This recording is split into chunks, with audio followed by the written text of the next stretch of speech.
faux? Vrai ou faux? Faux. Parce que moi, je n'ai pas encore lu dans la presse, mais celui qui vous dit, peut-être qu'il est plus fort que vous, que celui qui vous est sorti. Mais si nous avions été manipulés par le ministère des Sports, je pense qu'on ne serait pas allé vraiment le 20 janvier suite à l'inspiration du ministère des Sports. Parce que je vais vous dire quelque chose que vous n'avez pas, vous ne savez pas peut-être. Nous avons été reçus par le président, par l'info-président du CNO. La première fois, tous les candidats étaient représentés avec le secrétaire Alain Ekra, M. Soumaro, le conseil juridique et le secrétaire général du CNO. Il a dit que le comité ad hoc sera formé des représentants, 4 candidats à Sophie. Et les candidatures sont ouvertes à d'autres personnes, mais Sophie, les 4 candidats, leurs représentants figurent comité ad hoc. Plus 2 membres du CNO et 2 membres du ministère des Sports. Alors, Président Aubé, le temps de couper, puisqu'on n'entend pas très bien, et on vous rappelle, coupez rapidement et puis on vous rappelle. Oui, alors... non, moi je voulais lui poser une question, parce qu'il y a beaucoup de choses qui trottent dans ma tête. Alors, on parle un peu de l'absence du ministère. Voilà, l'absence du ministère, bon. C'est normal ou pas? Elle peut être normale, de toute façon, puisque à partir du moment où le ministère a laissé le Comité national olympique organiser les élections, le ministère, je pense, à ce niveau-là, n'avait plus le devoir d'être forcément présent physiquement, puisque le comité olympique servait comment on appelle ça, était en fait le garant moral. Donc à partir du moment où il y a un garant moral, qui est l'instance du comité national olympique, à partir de ce moment-là, le ministère n'était pas obligé d'être sur place. Donc je pense que le problème ne se posait pas.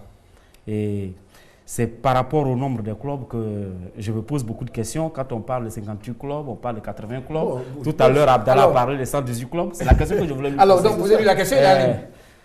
Bonsoir, Président. Oui, bonsoir. C'est Koulibaly maintenant, hein? Oui, je vous écoute. Voilà, ok. Bon, je voulais savoir, quand vous avez été déjà président de la Fédération ivoirienne de handball, à votre temps, il y avait combien de clubs affiliés? Mais à mon temps, il y avait 47. Bon, 47 clubs. Tout à l'heure, il y a un des candidats qui a parlé de 118 clubs affiliés. Est-ce qu'on peut dire que le chiffre est toujours fluctuant au niveau du handball? Non, en fait, vous faites la différence. Oui. On parle du collège électoral ou de clubs affiliés. Si c'est les clubs affiliés, à mon temps, nous étions à 215 clubs affiliés. Ah là, ça a doublé encore. Parce que le collège électoral est différent des clubs affiliés. Je vous fais la précision. Oui. Parce qu'aujourd'hui, le problème que nous avons avec cette fédération, c'est sur le collège électoral. Sinon, ce n'est pas sur les membres statutaires, les nombres de clubs affiliés. Je vous disais, vous avez dit à mon temps, vous avez dit qu'à mon temps, il n'y a pas eu de malade. Quand on n'explique pas, il n'y a pas de malade. Alors, bon, Obé, alors, dites-nous, comment faire pour sortir de cette bagarre perpétuelle? On a entendu le président Auriga vous tendre la main. Qu'est-ce que vous faites? Mais il nous tend la main en tant que qui? En tant que président élu. Mais nous ne savons même pas qu'il y a eu élection. C'est par la presse que nous avons su. Alors, vous confirmez que vous n'avez pas été saisi de l'élection? Non, nous n'avons pas été passés. Le président Koulibaly, le président du comité ad hoc, nous a dit, j'étais à côté de Abdallah, on ne peut pas parler à eux. Je lui ai dit, appelle-le, on vient de voir dans les journaux qu'il y a une AG dimanche. Parce que le mardi, lorsqu'on s'est quitté, il a dit qu'il va en mission à Frico et que, avec tous les clients que nous avons soulevés, qu'à son retour à partir de lundi 22, il va réunir tous les deux groupes pour qu'on puisse finir avec ce problème. Alors, Obé, une question de Aka Emmanuel. Bonsoir, Obé. Bonsoir, oui. Moi, la question que je voulais poser est toute simple. À cette élection, la liste comment on appelle, électorale n'était pas conforme à la réalité. Première question. Non, ce n'était pas conforme à la réalité. Puisque nous n'avons même pas participé à la confection de la liste. Bon. Comme l'avait demandé le président Palenko, le président Palenko avait demandé que les représentants des 4 candidats soient dans le comité ad hoc, 2 membres du CNO et 2 membres du ministère des Sports. Mais nous n'avons pas participé à la confection des listes. Donc, nous ne pouvons pas dire que nous sommes d'accord avec le collègue. Ok, allez, Aimé Bria, une question. Bonsoir, Obé. Oui. Obé, ma question n'a plus de raison d'être, mais je vais vous la poser. Pourquoi elle n'a plus de raison d'être? Parce que moi, je ne peux pas imaginer que vous n'avez pas été informé ou associé à la tenue de cette assemblée. Sinon, ma question aurait été, est-ce que vous mesurez la portée de l'acte qui consiste pour vous à ne pas vous présenter à cette assemblée, où vous auriez eu tout loisir à présenter vos griefs et à faire de facto reporter les assises de cette assemblée? Oui, monsieur Aimé Brière, vous avez en Afrique, on a l'habitude de faire des papas d'enfance et puis demander aux gens de venir faire la réconciliation pour accepter malgré eux l'acte qui a été posé. Vous ne pouvez pas me demander de cautionner quelque chose que je refuse. Nous n'avons pas été parce que le mardi, comme on l'a dit, Maître Chaka nous a dit que l'élection n'est pas à l'ordre du jour. Ok, d'accord. Et Alors, le vendredi, il nous a dit qu'il n'était pas au courant de l'AG et c'est lui qui allait présider le dimanche. Alors, Obé. De nous qui fait la comédie. Obé, une dernière question de Choyo. Oui. Bonsoir, Président. Oui, bonsoir. Est-ce que ce sont les candidats qui élaborent les listes ou ce sont les clubs? Ah, vous avez dit tout à l'heure que nous sommes dans une situation exceptionnelle. Je vous ai dit, une AG qui a été reportée à sur le film, c'est qu'il y a un problème de fond. Puisque ce n'est pas le comité sortant qui organise. Nous avons été expulsés de la salle le 20 janvier par la fédération sortante, disant que c'était leur AG d'attendre au moment des élections pour rentrer dans la salle. Vous avez compris? Donc, c'est quand nous sommes rentrés dans la salle le 20 janvier et que nous avons posé un préalable, parce qu'on avait au moins jusqu'à 5, on a posé un seul préalable sur la liste et tout a été bloqué. Ok. Allez, Obé, Aka insiste pour ça. Dernière question. Voilà. Obé, Oui. c'est sûr que nous allons vers un recours. Oui. Quels sont les points sur lesquels votre recours va porter?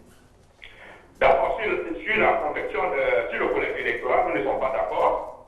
Et les mandataires ont été biaisés parce que ceux qui ont travaillé, c'est les anciens membres de la Fédération ivoirienne du handball, qui ont choisi d'autoriser eux-mêmes les gens pour aller voter. Tout à l'heure, je vous dis que le code de la Fédération, le RESTA, n'a pas été convoqué. Et nous savons aussi que le pétrole, comme d'autres blocs, ils ne sont pas venus, mais d'autres personnes ont voté à leur place. D'autres personnes ont émargé. C'est ce que vous ne savez pas. Nous sommes dans le milieu, on se connaît tous. Bien, alors Obé, en tout cas merci, merci aussi d'avoir apporté des éclairages sur cette situation un peu burlesque de la Fédération ivoirienne de handball. On espère tout simplement ici que vous allez trouver une solution afin que le handball puisse revivre comme on l'a beaucoup aimé à l'époque. En tout cas, oui, merci. Je pense, Alain, vous me permettez de dire un petit mot? Oui, allez-y. Je pense que le handball a suffisamment souffert. On était deuxième nation en 2008. Nous avons reculé. Nous sommes 8e nation.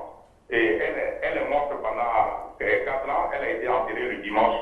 Alors je pense que nous allons la ressusciter après. Bien, allez, on compte sur vous pour que tout se passe pour le mieux au sein de la famille, la grande famille du handball. Merci beaucoup. Merci. Allez. Bien, monsieur, c'est vrai que c'était un sujet fort intéressant. Nous avons à peine 20 minutes pour parler du bilan de la Ligue 1 de football. Monsieur, la Ligue 1, on va demander à Kofi Sakra de nous donner le classement général de cette Ligue 1 qui s'est terminée il y a 2 semaines. Voilà. Alors donc, cette Ligue 1 qui a vu le sacre pour la deuxième fois consécutive du CW Sport de San Pedro avec 57 points. Cette équipe du CW qui, bien sûr, monsieur, est quand même là depuis 2 saisons. Aimé Brière. Eh bien, le CW est un beau champion. Le CW a dominé les débats de la tête et des épaules. Le titre, le deuxième acquis consécutivement, eh bien, l'équipe du CW ne le doit à personne. Elle le doit à un travail de tous les compartiments de cette formation qui part donc des dirigeants, du président Eugène Marie Diomandé et ses collaborateurs, pour aller jusqu'au plus petit junior, car le COE a également une équipe de jeunes, a plusieurs équipes de jeunes qui sont performantes. C'est la récompense du travail de la régularité. Alors, messieurs, on va aller au galop. Alors, dans ce classement général, il y a trois équipes qui sont les Africains qui vont représenter la Côte d'Ivoire, Choilio, le COE en Ligue des Champions, accompagné de la SEC Mimosa qui fait son grand retour, et puis la FAG en Coupe CAF. C'est bien Oui, ça. en Alors, Coupe de la Confédération. En Coupe de la Confédération, oui, de la Confédération, la Coupe CAF. Oui, en fait, alors, sur le podium, on retrouve le COE, la SEC et l'AFAD. Aujourd'hui, on peut l'affirmer, ce sont des équipes qui sont habituées maintenant à l'Afrique. La preuve, le COE s'est qualifié pour le top 8 de la Ligue des Champions pour la première fois. Il y a longtemps qu'un club ivoirien n'avait atteint ce stade de la compétition. Et puis la SEC, qui est un habitué de cette compétition, la SEC qui retrouve le devant de la scène de la Ligue des Champions, c'est une très bonne nouvelle. Et puis l'AFAD, c'est aussi, depuis 3 à 4 saisons, l'AFAD aussi est un représentant africain de la Côte d'Ivoire. Je pense que sur ce trio-là, on peut le dire, c'est mérité. Ce sont des clubs qui sont habitués à l'Afrique. Il dit c'est mérité. Est-ce que c'est le trio qui était attendu en début de saison? Disons oui. Oui, si on avait un peu de doute, c'était peut-être par rapport à la FAD, mais au départ, tout le monde pensait que la SEC allait se hisser dans le trio de tête. Disons qu'en fait, ce classement reflète un peu le véritable visage de notre football que nous avons vécu pendant ce championnat. Ah ouais, justement, Aimé, ce championnat, comment est-ce que vous l'avez trouvé? Parce qu'il dit que ça reflète le véritable visage. Comment vous situez le niveau de ce championnat? Le niveau de nos championnats, je le dis, il est difficile à situer par rapport au niveau des championnats des meilleures nations africaines. Nous avons été classés 11e. Oui, commençons par exemple par le Nigeria, le championnat nigérian, ou les championnats d'Égypte, etc. Mais ma foi, c'est un tournoi qui a été parfaitement organisé et qui nous a donné en tête 3 équipes que l'on attendait. L'équipe du COE, on en a parlé, mais l'équipe de la SEC a terminé la saison en boulet de canon parce que sur les 10 dernières journées ou les 11 dernières journées, les Mimos ont remporté pas moins que 8 victoires. Et voilà cette équipe de la FAD. Alors on peut rassurer ceux qui ont critiqué Lionel Sokoya qui était sceptique. L'héritage d'Amani Yao n'a pas été dilapidé. Voilà cette équipe de la FAD à sa place, juste après le COE et la SEC d'Abidjan, avec la meilleure défense également. Nous aurons à en reparler. Alors Koulibaly, on va parler des relégués, l'équipe de Benjerville et l'EFIM, c'est surprenant quand même cette équipe de l'EFIM. Oui, les écoliers, comme on dit. C'est surprenant, une équipe qui monte et qui repart encore en 2-2. Je pense que l'EFIM n'avait pas vraiment la carrure pour tenir le rythme dans ces championnats cette année. Et puis, je vais dire un mot par rapport à la FAD, comme je disais tout à l'heure, Aimé. Il a dit que c'est vrai que Sokoya n'a pas dilapidé l'héritage d'Amani Yao, mais je dirais que ça a été quand même un mauvais casting à mon avis. Parce qu'il a fallu que Sokoya parte et que Ndri Pascal arrive pour que la FAD retrouve un peu plus de rythme. Voilà. Oui. Donc alors, je pense que c'est là que dans ces 8 dernières journées que la FAD a sauvé sa saison, pratiquement. Ok. Alors, Choualio, on va parler des relégués, Benjerville et l'EFIM. Oui, dès l'entame de la compétition, ça se dessinait déjà. C'est vrai que Benjerville, c'est l'équipe qui a produit du jeu. Lorsque les matchs que moi j'ai suivis, j'ai vu une belle équipe qui tenait bien le ballon, mais malheureusement devant, cette équipe n'avait pas de tueur. Au niveau du jeu, c'était bien, mais devant, cette équipe n'avait pas de tueur.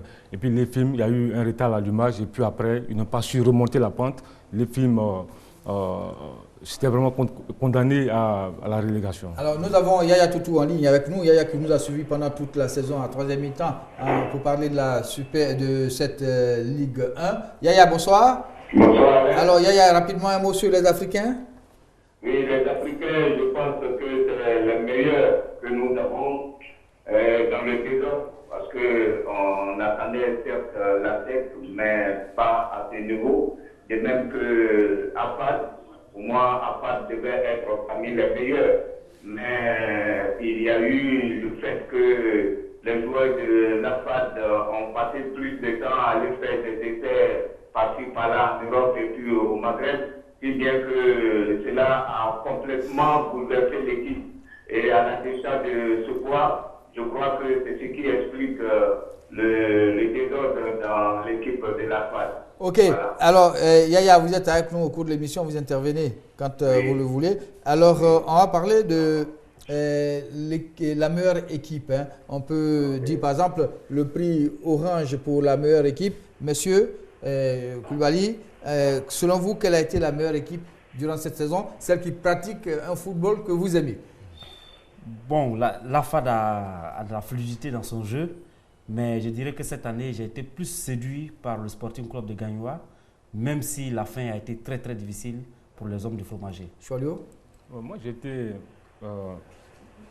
encore séduit par le COE, parce que c'est une équipe qui est réaliste, qui produit du jeu et puis qui est réaliste.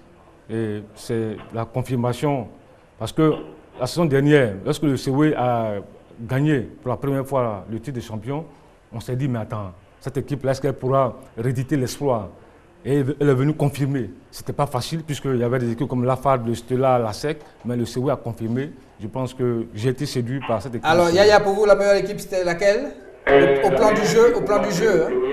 Qui est vraiment complet dans tous les compartiments. J'aurais pu dire AFAD, mais le désordre... Non, vous en choisissez un seul. Vous en choisissez un seul, hein? Vous avez dit le COE. Aka. Oui, moi je...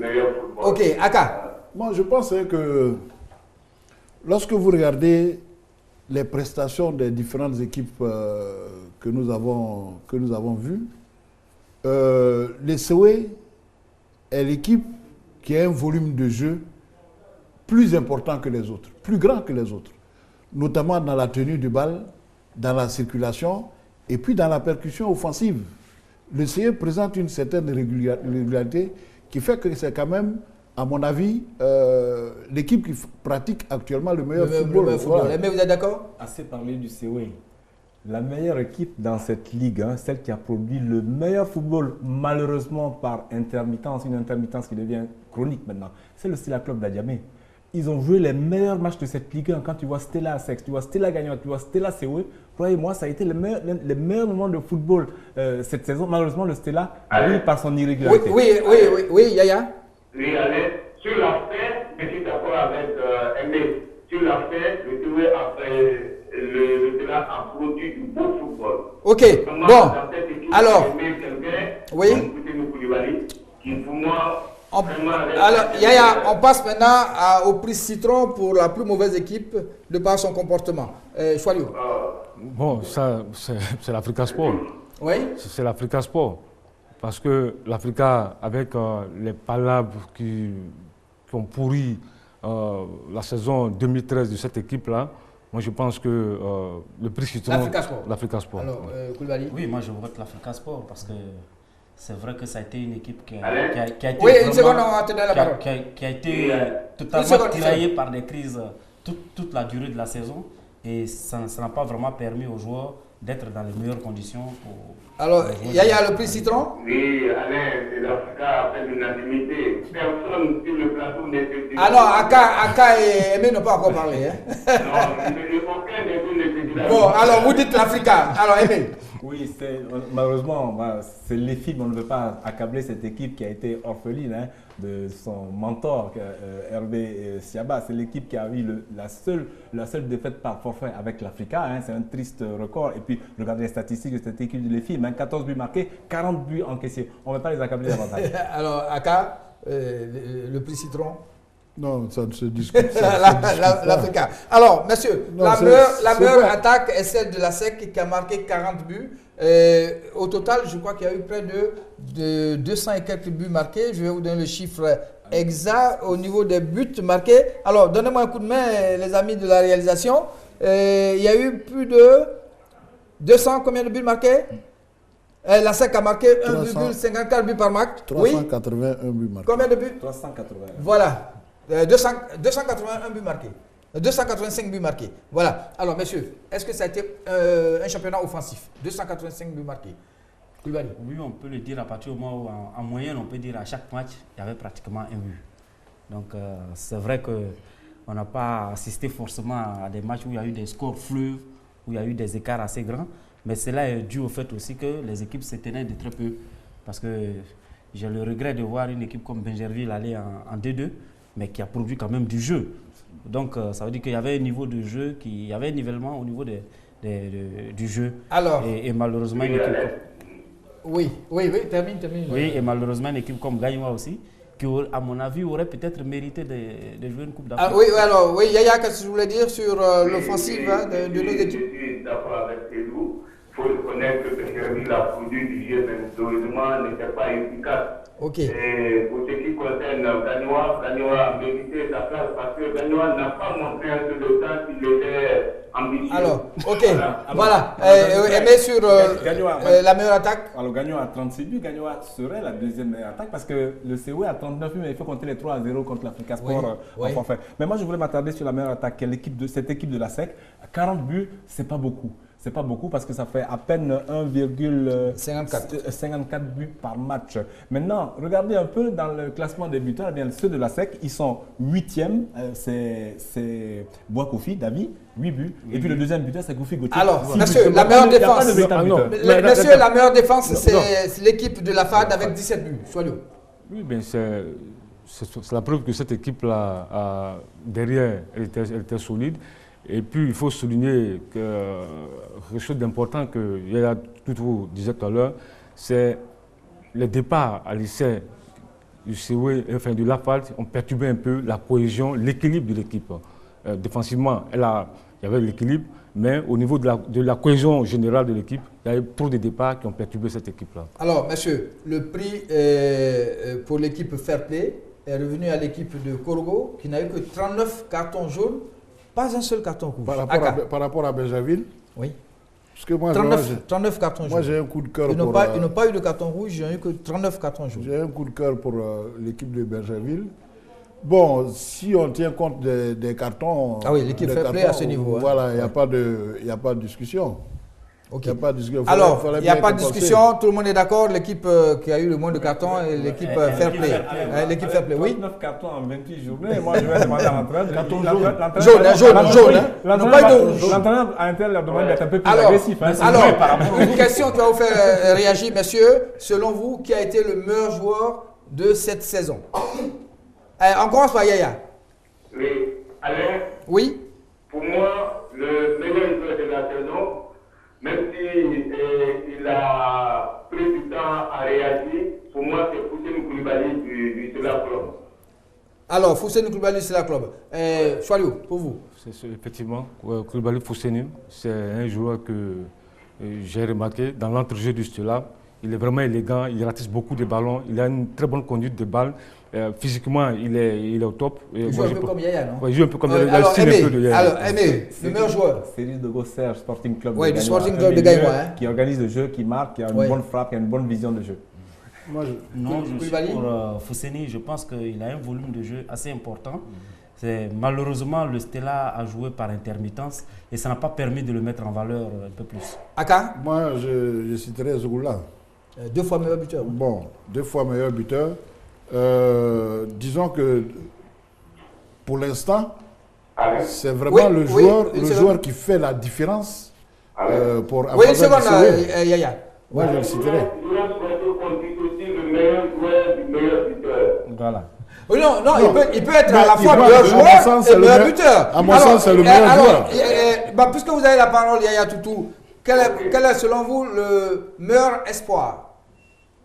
Le meilleur espoir, c'est Kabila. De la SEC Mimosa. De la SEC Mimosa.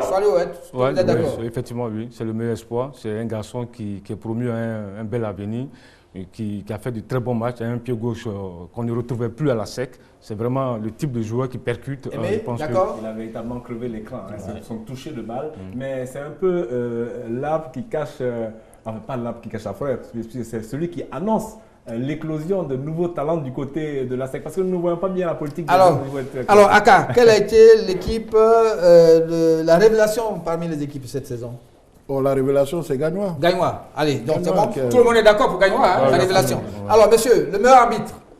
Yaya, le meilleur arbitre, c'est qui? Oui. Oui, je suis d'accord pour Gagnoa. Oui, alors, le meilleur arbitre, c'est qui? Le meilleur arbitre, pour moi, je pense toujours que c'est Doué. Doué Noumandiez. Oui. Monsieur sur le plateau? Oui, moi je dirais Doué Noumandiez, je dirais qu'il est hors catégorie maintenant. Mais il est hors catégorie. Maintenant, il y a deux autres arbitres quand même qui m'ont assez impressionné. Ça a été Dambélé Denis et le jeune Koulibaly Abou. Je pense qu'ils sont l'avenir de l'arbitrage. Oui. Moi, je pense que Doué, effectivement, il faut le retirer de la liste. C'est le meilleur, quoi qu'on dise, parce que l'arbitre Koulibaly à Abou, il a été souvent décrié par des clubs. Il y a des matchs où il a été vraiment décrié. Oui, je suis tout à fait d'accord avec la mise hors catégorie de notre ami. Bon, alors, Aka, je suis d'accord avec Aka, il fait partie des arbitres. Il faut se référer à l'histoire. Vous dites de sortir Messi de la liste il faut se référer à l'histoire du football. L'arbitre international français Vautreau a été pendant près de 10 ans meilleur arbitre. Voilà. Alors, selon vous, quel a été le meilleur entraîneur? Monsieur, Yaya Toutou, le meilleur entraîneur? Le meilleur entraîneur, quoi qu'il soit parti d'un club à l'autre, je pense que Rigo Gervais mérite... L'entraîneur du CW Sport de San Pedro. Oui. Il a quitté le Stella pour le CW. Monsieur sur le plateau? Non, je pense que oui, Rigo, pour l'instant, est l'un des meilleurs sur la place. Et son titre n'est pas usurpé. Mais Traoré Siaka aussi, la SEC n'est pas mal. Déjà, mais moi, je mettrais juste un peu avant lui Aïdara Swalio. Oui, de Gaïma aussi. Qui a fait monter son équipe l'année dernière. Bon, et puis, cette année, il a vraiment fait le montage. Alors, Swalio, lequel? Moi, je... Pas l'homonyme. Non, je voterai par Aïdara Swalio. Pas par homonyme. Parce que... Je vote Rigo, je pense que... Il a bien fini au Stella et il allait continuer. Parce que c'était pas... changer de club, c'était pas évident. C'était pas donné. Ça a été un challenge qu'il a su relever. C'était pas donné. Disons que quand il prenait le CW avait été champion. Alors, messieurs. Et il était difficile de... On a parlé de Zougoula Kevin, qui a été le meilleur buteur, avec 13 buts. On a parlé de ses qualités déjà. Le meilleur buteur, il n'y a pas à discuter puisque c'est les chiffres qui parlent. Il a eu marqué 13 buts. Il faut remarquer que c'est... Et 2 fois consécutivement meilleur buteur. C'est suffisant, Alain. Oui, mais 2 fois consécutivement meilleur buteur, quand même, c'est quelque chose. 13 buts. Le troisième titre de suite. Le troisième titre? Enfin, je sais que successivement, il a pris 2 fois déjà. Oui, c'est la preuve cette année. Oui, c'est la preuve que c'est un gros finisseur. Mais il y a un problème, comme le dit Aka. Le meilleur buteur de Côte d'Ivoire qui termine avec 13 buts. À l'époque, je me souviens des 21 buts de Paul Pogba, d'Ahmed Ouattara et autres. Yaya, un mot sur les qualités de Kevin, de Zougoula. Un mot sur les qualités de Kevin Zougoula. Kevin, c'est un tueur. Kevin, c'est un buteur. Il n'est pas technique, mais dans la plupart des réparations, il marque les buts. Malheureusement, le schéma tactique adopté par nos entraîneurs fait qu'il est trop isolé en attaque. Ok. Alors, merci. Messieurs, on va terminer par un prix spécial offert ici par les animateurs de troisième mi-temps. Un prix spécial de la promotion du football. C'est à la Fédération ivoirienne de football qui a permis à la RTI de montrer les matchs de Ligue 1. Monsieur, on peut saluer cela, hein, Oui, je pense que cela doit être salué parce que pendant longtemps, ceux qui étaient à l'intérieur n'ont pas eu la chance de voir les matchs de championnat et ça a été une bonne initiative. Je pense que la RTI doit poursuivre. Je pense que c'est une très bonne chose, mais aussi il faut reverser de l'argent au club avec la fédération, puisque aujourd'hui le football, les droits télé font vivre les clubs. On le précise, hein, la RTI n'a pas signé avec la FIF, on va signer pour la saison prochaine, mais il faut reconnaître que la FIF a permis à la RTI de montrer les matchs et qui a fait les entrées gratuites aussi. Hein. Oui, mais justement, on attend la deuxième phase de la promotion du sport roi, celle qui va faire que, enchanté du spectacle, les spectateurs candidats viendront mettre la main à la poche. Aka, le prix spécial à la promotion du foot à la FIF. Oui, par rapport à ce geste, mais moi je dirais qu'il ne pouvait pas en être autrement. Qui mieux que la télévision peut faire la promotion du football ivoirien?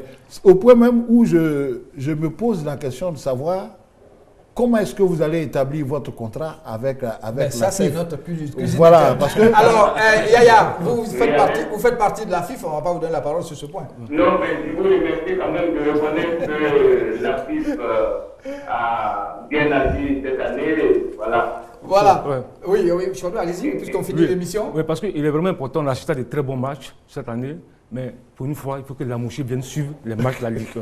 Il y a des très bons joueurs. Il y a des très bons joueurs en Ligue 1. Il faut qu'ils viennent les voir. En tout cas, on a été un peu très vite pour cette fin d'émission avec le bilan de la Ligue 1. En tout cas, on remercie la FIF une fois de plus pour sa collaboration avec la RTI. Kofi Sakra, Edouard, l'enfant de Tambi, était à la réalisation avec toute son équipe. Merci de nous avoir suivis. Mercredi prochain, on se retrouve pour un autre numéro de troisième mi-temps.